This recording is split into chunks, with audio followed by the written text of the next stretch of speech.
Nah, ini stigma dan diskriminasi HIV/AIDS.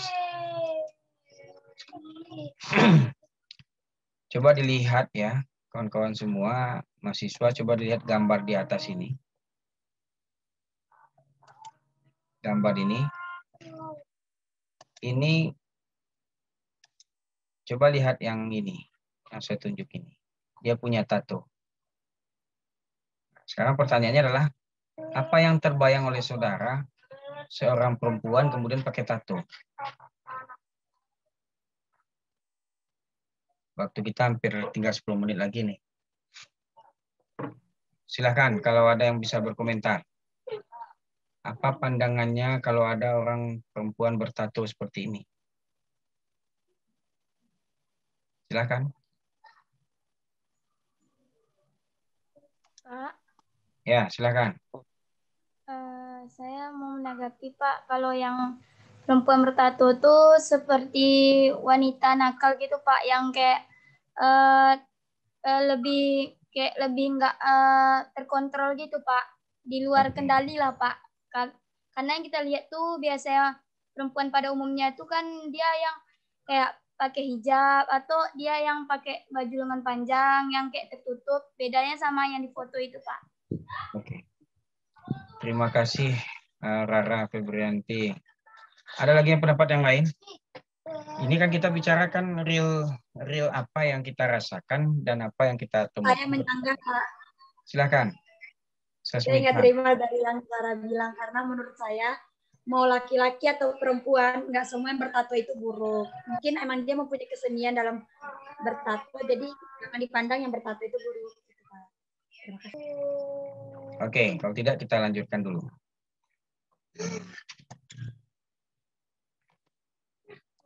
Ya, jadi kan ini kan pendapat. Artinya secara umum kita berpendapat kalau ada orang bertato, dia adalah dalam tanda petik mungkin wanita tidak baik, atau kalau laki-laki dia preman dan segala macam, kan begitu.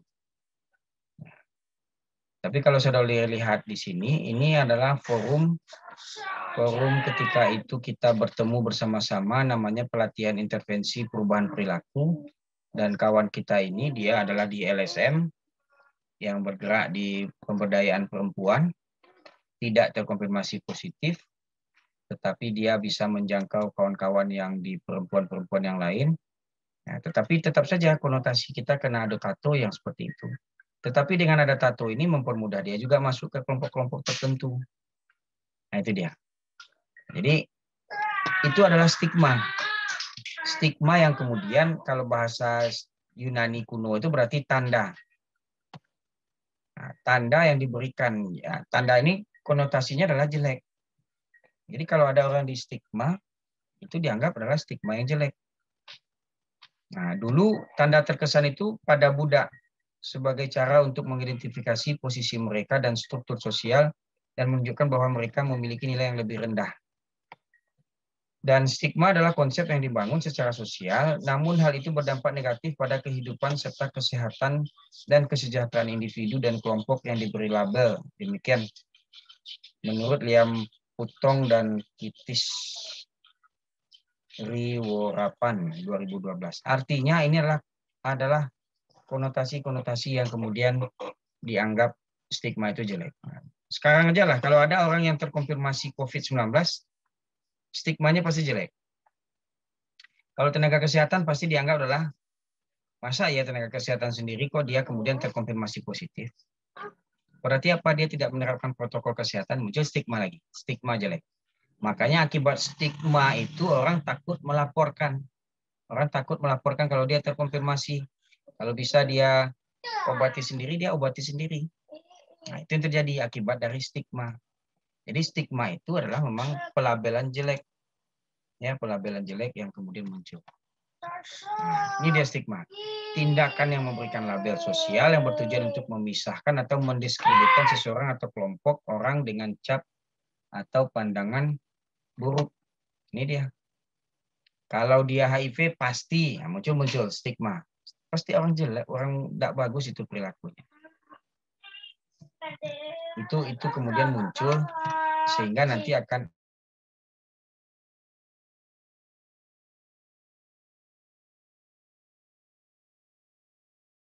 ini dia ya, cap atau pandangan yang buruk. Ini stigma. Elemen utama dari strategi stigma adalah menciptakan prinsip mereka dan kita. Jadi artinya kalau kita menstigma orang lain berarti kita bukan bagian dari mereka. Tujuannya adalah untuk meletakkan dasar yang dapat memisahkan individu yang dianggap baik dan disukai dari mereka yang buruk atau tidak disukai dalam norma sosial tertentu. Setelah prinsip itu dimulai, distigmatisasi, diizinkan, proses ini kemudian ditetapkan dan dikonfirmasi oleh posisi berprasangka yang menonjolkan perbedaan, yaitu mereka dan kita. Di Sontak 1991 menyatakan bahwa HIV/AIDS melambangkan dosa dan kejahatan. Ini yang kemudian menguatkanlah sehingga stigma pada pasien HIV/AIDS semakin tinggi. Kenapa? Oda itu dianggap sebagai individu yang tidak dipercaya, yang memiliki karakter moral. Sebagai akibatnya mereka secara sosial dikondisikan sebagai bukan salah satu dari kita. Dan seringkali hal ini kemudian mengarah pada diskriminasi terhadap orang-orang yang tidak dipercaya. Jadi artinya stigma muncul nanti dia jelek atau tidak, kemudian dia bukan bagian dari kita, kemudian akhirnya dia adalah bagian dari melambangkan dosa atau sebuah kejahatan, dan kemudian muncullah diskriminasi. Orang yang merasa dirinya tidak bagian dari stigma, dia mendiskreditkan orang yang di stigma, sehingga akhirnya dia didiskriminasi dan diisolasi. Kan itu ujung-ujungnya. Sehingga bahkan banyaklah kawan-kawan kita yang kemudian terkonfirmasi HIV itu, dia tidak takut dengan virusnya sebenarnya, tapi dia lebih takut dengan stigma yang muncul di tengah masyarakat. Ini beberapa stigma terkait dengan HIV/AIDS. Itu penyakit yang dianggap sebagai distigmatisasi. Lekas et al. 2011 terkait dengan pergaulan bebas, penggunaan narkoba, dan homoseksualitas sangat rentan terhadap stigma. Kemudian penyakit dan demoralisasi sebagai stigma. Kemudian kombinasi inilah membuat HIV/AIDS menjadi penyakit yang sangat menstigmatisasi. Sehingga akhirnya jangan heran saudara ketika tahun-tahun 2014 awal-awal kasus itu semakin meningkat, bukan 2014, 2004 maksudnya. Banyak di antara kawan-kawan kita yang terkonfirmasi positif, terinfeksi HIV, kemudian mencoba untuk bunuh diri. Lebih baik saya mati daripada saya nanti akan distigma oleh orang, didiskriminasi, diisolasi, kemudian lain-lain sebagainya. Dan kemudian putus harapannya, dia merasa tidak ada harapan lagi, dan kemudian banyak yang kemudian semakin down kondisinya, imunitas tubuhnya semakin rendah, kemudian meninggal dunia. Ini dampak dari stigma. Otomatis setelah di stigma akan muncul diskriminasi. Stigma, kita udah menganggap dia jelek, kemudian pasti kemudian ya udah kita jangan dekat-dekat dengan dia. Muncullah kemudian pembicaraan-pembicaraan terhadap dia, di stigma, kemudian didiskriminasi. Dibilang kepada mereka nggak usah datang ke sini, kamu nggak boleh datang berkumpul dengan orang lain, nanti kamu terkonfirmasi dan menularkan pada orang lain dan lain sebagainya. Itu akan muncul hal-hal yang demikian. Nah, sehingga kemudian dampak itulah yang terus-menerus mengakibatkan muncullah diskriminasi. Dan diskriminasi itu ujung-ujungnya nanti akan berkaitan nanti dengan isolasi diri. Dan munculnya stigma ini kan tentu lihat siapa orang-orang yang muncul dianggap, apalagi awal-awal kasus ini muncul 2004, 2003, itu paling banyak adalah dari kelompok PSK, kemudian waria, dan lain sebagainya. Kemudian di stigma lah mereka, berarti kalau ada kelompok-kelompok itu pasti nanti kena HIV.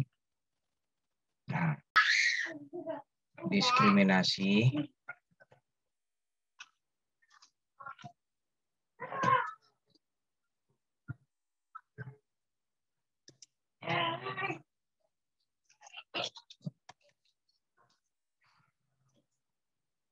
Ini dia. Jadi stigma itu akan menghasilkan kredibilitas negatif. Ini yang disebut dengan stereotip. Jadi dianggap adalah ini akan menghasilkan nanti pernyataan negatif sesuatu.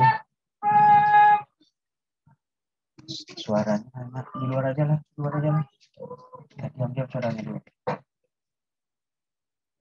Ini dia. Kemudian ini akan memberikan legitimasi kepada kredibilitas negatif ini disebut sebagai prasangka. Jadi makanya orang-orang yang dianggap di stigma itu akan muncul dia adalah sebagai prasangka yang jelek. Kemudian prasangka ini kemudian mengarah pada keinginan untuk menghindari individu yang memiliki status terstigmatisasi.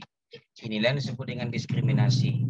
Contoh tadi awal kita ngomong tadi, ada perempuan, dia pakai tato, kemungkinan besar dia katakanlah preman, tidak perilakunya tidak bagus dan segala macam, itu sudah terlegitimasi dan prasangka kita.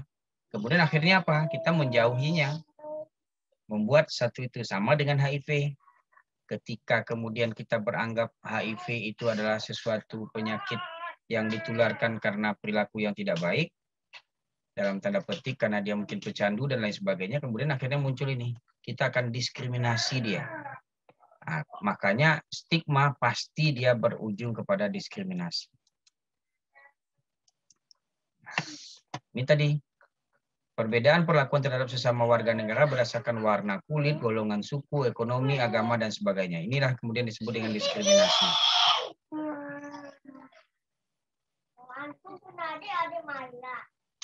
Nah ini, jadi kalau kita lihat gambar tadi, ini ada saya nih, ini saya ini. Dalam pertemuan ini semuanya. Jadi artinya sebenarnya diskriminasi itu akan muncul ketika stigmanya kuat, akhirnya akan membedakan jadinya. Kalau di sini sebenarnya kan perbedaan perlakuan terhadap sesama warga negara. Kalau sudah dia ada HIV, kemudian perawatnya melakukan memasang handscoon 2 lapis, berarti sudah muncul stigma.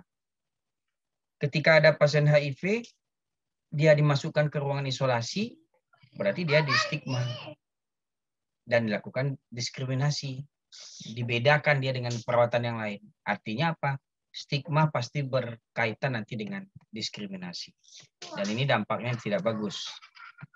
UNAIDS ini yang mengelola terkait dengan HIV dari WHO, itu stigma dan diskriminasi itu terkait dengan HIV sebagai ciri negatif yang diberikan pada seseorang sehingga menyebabkan tindakan yang tidak wajar dan tidak adil terhadap orang tersebut berdasarkan status HIV-nya. Mestinya dia boleh dilayani di pelayanan kesehatan, tetapi karena dia didiskriminasi, kemudian tidak boleh. Kami tidak melayani atau merawat pasien dengan HIV/AIDS, makanya dirujuklah pasiennya. Dan lain sebagainya. Jadi muncullah hal-hal ini yang kemudian merubah pola pelayanan yang diberikan kepada mereka. Ini proses stigmatisasi tadi, ada stigma aktual atau stigma yang dialami, kemudian stigma potensial atau yang dirasakan saja, kemudian stigma internal atau stigmatisasi diri. Ya. Dan stigma itu dia tidak berlaku tunggal saja. Dia tidak berlaku tunggal, misalnya seorang pecandu misalnya. Dia positif HIV, pecandu misalnya. Dia akan terstigma seperti itu. Makanya nanti akan jelas nanti kelihatan seperti itu. Misalnya WPS, wanita pekerja seks, juga dia positif HIV. Stigmanya ganda. Dia HIV positif, kemudian juga stigma. Nah, makanya dua-dua ini akan ganda dia. Makanya, dan itulah yang kemudian membuat stigma ganda ini juga membuat stigma dan diskriminasi ini semakin. Contoh seorang pecandu, pantas saja orang ngomong gini, pantas saja dia pecandu, kan dia terinfeksi HIV. Pantas saja dia waria, kemudian dia terinfeksi HIV. Sehingga dua stigma ganda itu yang kemudian membuat dia semakin menjadi terstigmatisasi dan kemudian didiskriminasi. Nah, ini faktor-faktor yang mempengaruhi stigma terhadap orang dengan HIV. Pertama adalah HIV penyakit mematikan. Bahkan dulu dianggap orang ini kartu as, kartu mati. Kalau sudah dapat HIV pasti mati. Kemudian HIV penyakit karena perbuatan melanggar asusila. Susila, kotor, dan tidak bertanggung jawab. Karena diidentikan dengan PSK, perilaku seks, dan lain sebagainya. Orang dengan HIV/AIDS sengaja menularkan penyakitnya. Ini dianggap begitu. Kalau orang HIV itu pasti dia menularkan pada orang lain, sehingga hati-hati dengan dia, muncul stigma. Kemudian kurangnya pengetahuan yang benar tentang cara penularan HIV. Berapa banyak dulu tenaga kesehatan yang kemudian mengucilkan tidak melakukan perawatan pada pasien HIV/AIDS karena dianggap dia bisa menularkan melalui dari sentuhan tangan, bisa menular melalui gigitan nyamuk, bisa menular melalui buang air kecil di WC yang sama, dan lain sebagainya. Jadi artinya salah satu yang mempengaruhi stigma tadi adalah kurangnya pengetahuan. Makanya kita karena sudah tahu bagaimana risiko penularan itu cuma ditularkan melalui 4 cairan tubuh, darah, air mani, cairan vagina, air susu ibu, memang ada nanti OPIM, odor potentially infectious material, seperti cairan sendi, cairan sinovial, dan segala macam itu kalau ada intervensi medis. Tetapi kalau untuk keseharian, paling yang perlu kita waspadai adalah melalui darah. Kalau darah, berarti apa? Perawatannya juga sama dengan hepatitis B dan lain sebagainya yang ditularkan melalui darah. Sehingga memang itu yang harus kita antisipasi, sehingga dengan pengetahuan kita yang bagus, kita tidak akan menstigmatisasi. Kemudian perawatan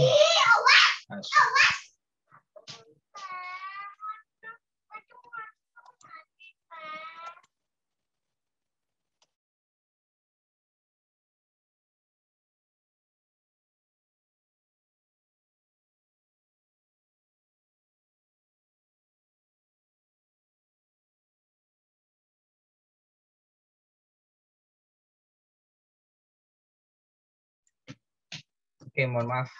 Kita lanjutkan. Jadi ini dia. Ya, perawatan, dukungan, pengobatan kemudian akan mempengaruhi paradigma terhadap stigma dan diskriminasi. Ini perubahan paradigma. HIV dapat mengenai siapapun. Nah, ini jadi kalau kita beranggapan tadi siapapun, tadi kita beranggapan pasti orang-orang dalam tanda petik orang-orang tertentu saja yang akan kena. Nah, ini kita ubah. HIV dapat mengenai siapapun tanpa membedakan status sosial, pendidikan, agama, warna kulit, latar belakang seseorang. Sudah ada kok dari dokter yang terinfeksi HIV. Sudah ada loh perawat yang terinfeksi HIV. Sudah ada bidan yang terinfeksi HIV. Sudah ada anggota dewan yang terinfeksi HIV. Sudah ada juga pejabat-pejabat pemerintahan yang terinfeksi HIV. Sudah ada juga, mohon maaf, ulama yang terinfeksi HIV. Garim masjid yang kemudian terinfeksi HIV. Semua. Jadi artinya apa? Siapapun bisa berisiko terinfeksi HIV, tidak memandang apapun profesinya, apapun pekerjaannya, selama dia berperilaku berisiko, kemungkinan besar bisa kena. Jadi artinya apa? Kemudian kita tidak menstigma lagi, pasti pecandu kemudian terinfeksi HIV. Jangankan pecandu, yang lain pun bisa terinfeksi. Pasti PSK kemudian terkonfirmasi positif, bisa, tapi yang lain juga punya faktor risiko. Kemudian dia dapat mengenai orang yang tidak berdosa. Jangan kita beranggapan kemudian kalau orang HIV pasti orang yang sudah berdosa. Misalnya bayi, tidak ada hal-hal yang kemudian dia lakukan. Misalnya perawat yang merawat pasien HIV/AIDS, kemudian dia tertusuk jarum setelah merawat pasien HIV/AIDS, kemudian tertusuk dia. Apakah dia termasuk yang berdosa? Kan tidak juga. Kemudian misalnya ibu rumah tangga yang baik-baik saja hanya dikerja di rumah, tapi suaminya yang pergi keluar kota, kemudian katakan dia melakukan hubungan seksual, kemudian dia berisiko terinfeksi HIV, kemudian dia tularkan kepada istrinya yang di rumah saja, kemudian istrinya terinfeksi HIV. Apakah kemudian dia dianggap sebagai orang yang berdosa juga? Nah, itu dia. Jadi akhirnya hal-hal perubahan paradigma ini yang harus kita pahami bersama. HIV/AIDS sudah ada obatnya, sekalipun tidak menyembuhkan. Jadi kalau dulu menganggap ini adalah suatu kartu mati, sekarang nggak begitu lagi. Karena nanti dia akan bisa dianggap sebagai penyakit kronis saja. Kemudian penularan HIV/AIDS ke bayi, anak dapat dicegah. Kemudian kepatuhan berobat dan minum obat adalah kunci utama pencegahan dan pengendalian HIV/AIDS. Dan setiap orang memiliki hak yang sama untuk akses pelayanan kesehatan paripurna yang komprehensif.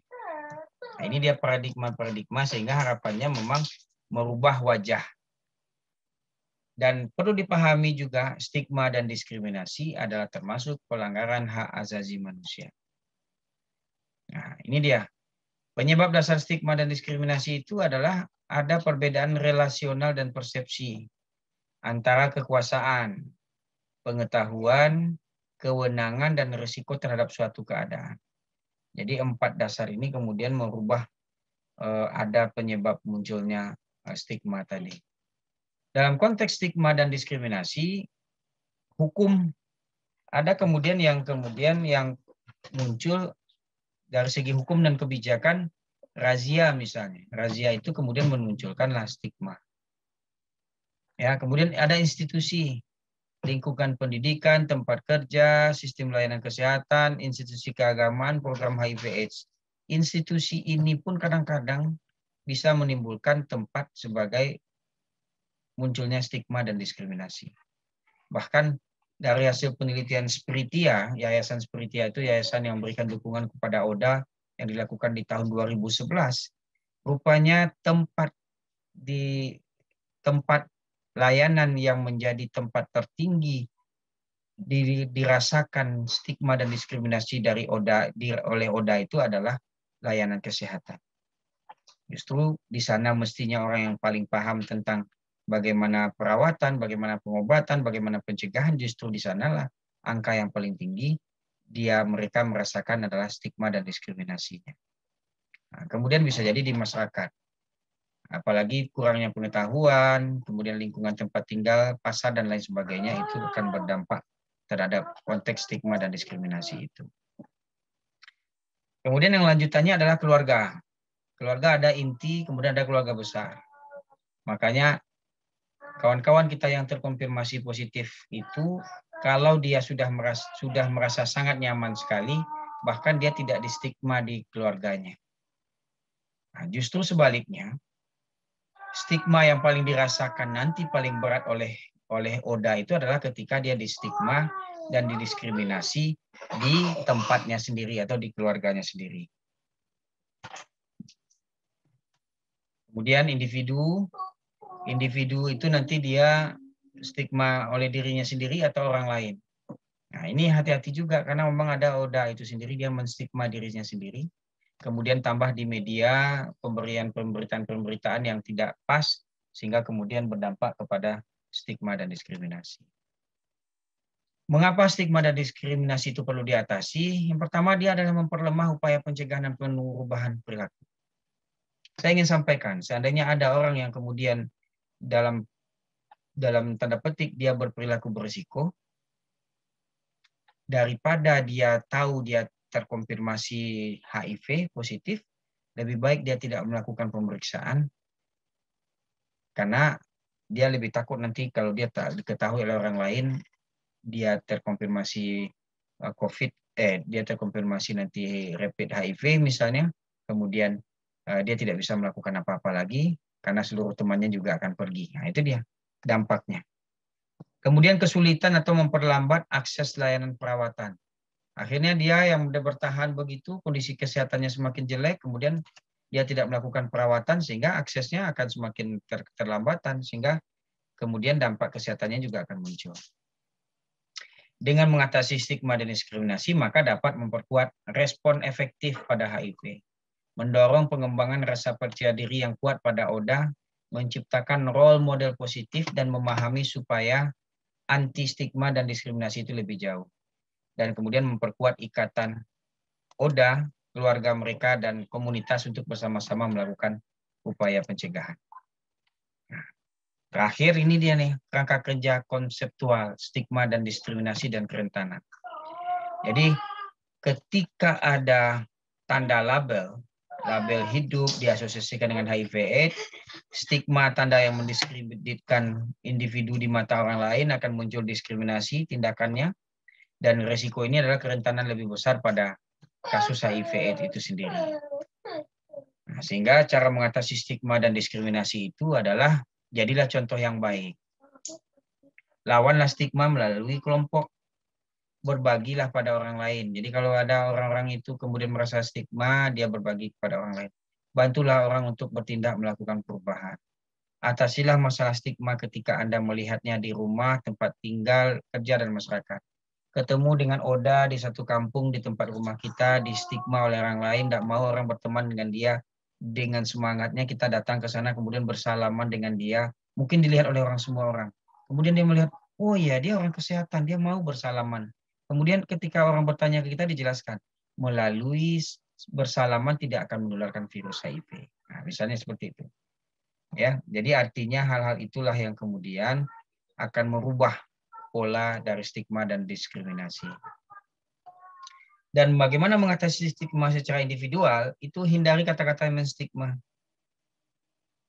Jangan nanti ngomong dengan orang HIV, oh ya, kalau begini berarti kamu bisa loh, seperti kasus-kasus sebelumnya, hampir rata-rata semuanya meninggal dunia. Itu stigma. Artinya apa? Kalau sudah HIV pasti meninggal. Kemudian dengarkan dan dukung keluarga Oda. Kunjungi dan dukung keluarga Oda. Sama ini ya. Dengarkan dan kunjungi. Kemudian dorong Oda gunakan layanan yang tersedia. Jadi artinya kalau dia ada masalah, dia ada konseling, dia tes HIV, pengobatan medis, ada obat antiretroviral, dan merujuk pada siapapun yang dapat menolongnya. Dan mengatasi stigma dengan melibatkan orang lain, banyak hal, bisa dengan berita, bisa nanti dengan hal-hal mendengarkan yang baik, dan promosi-promosi kesehatan yang lainnya. Nah, terakhir ini, berpikir positif. Kita tadi melihat, misalnya tadi ada perempuan bertato. Kemudian identik kalau perempuan bertato jelek, perilakunya jelek dan segala macam. Kemudian kalau dia berperilaku jelek, jangan-jangan nanti dia mencelakai kita. Wah, kalau begitu nanti nggak usahlah dekat dengan dia. Kalau udah dekat dengan dia, pasti nanti kemudian kita akan tertular atau nanti dicakarnya atau bla bla bla bla, panjang ceritanya. Kemudian muncullah diskriminasi kita. Awal munculnya dari mana? Dari mindset pemikiran. Sama seperti anjing ini. Kalau anjing ini mindsetnya kemudian, oh dia gigit saya, anjingnya galak, tidak pernah bisa mempercayai, kemudian takut, cemas. Tapi kalau yang muncul itu adalah anjing ini dia teman setia, manusia, selalu senang dengan anjing, lihat anjing jadikan hewan peliharaan. Seperti itu. Jadi artinya kalau berbicara secara CBT, Cognitive Behavior Therapy, berarti yang harus diterapi itu termasuk adalah pola pikir kita. Saya sudah berteman dengan Oda itu dari 2004, tidak satu pun dari Oda itu yang berniat menularkannya kepada saya.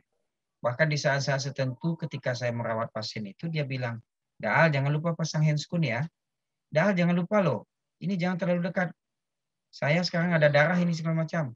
Gunakan dulu handscoonnya dan segala macam. Dan itu hal-hal yang kemudian menguatkan kita sebenarnya, bahwasanya ketakutan-ketakutan itu adanya di pikiran kita, padahal mereka tidak seperti itu.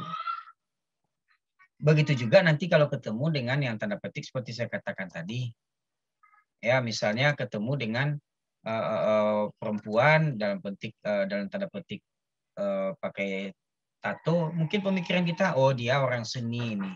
Orang seni, kemudian mungkin ya itulah pola dia, tapi tidak akan mempengaruhi pemikiran kita, sehingga kita bisa berteman dia dan tidak ada masalah sama sekali misalnya. Itu akan muncul.